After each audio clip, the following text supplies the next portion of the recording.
நேத்து நான் சொன்ன எல்லா விஷயங்களும் நான் படிச்சு தெரிஞ்சுக்கிட்டது மட்டும் கிடையாதுங்க. இது என்னோட சொந்த லைஃப்ல இருந்து எனக்கு வந்த ஒரு விஷயம்.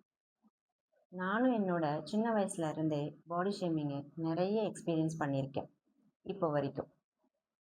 ஸ்கூல்ல, காலேஜ்ல, சொந்தக்காரங்க கிட்ட, ஏன் ஃப்ரெண்ட்ஸ் கிட்ட கூட சின்ன சின்ன கமெண்ட்ஸ் வரும். நான் ரொம்ப லீனா இருக்கேன் அப்படின்னு.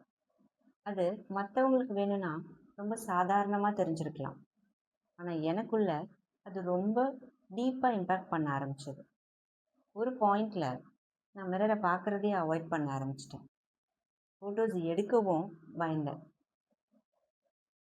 பப்ளிக்ல இருக்கும்போது கூட மிங்கிள் ஆகுறதுக்கு நான் ரொம்ப ஸ்ட்ரகிள் பண்ணேன். எனக்குள்ள எப்பவும் ஒரு கொஸ்டின் இருந்துகிட்டே இருக்கும். நான் ஓகேவா? நான் போதுமா? நான் கரெக்டாக தான் இருக்கேனா? இல்லை அவங்க சொல்கிற மாதிரி நான் ரொம்ப லீனாக இருக்கேன்.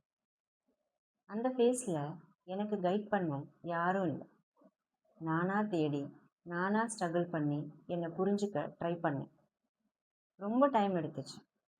நான் ஒரு பாயிண்டில் நான் ரியலைஸ் பண்ணேன், ப்ராப்ளம் என்னோட பாடியில் இல்லை.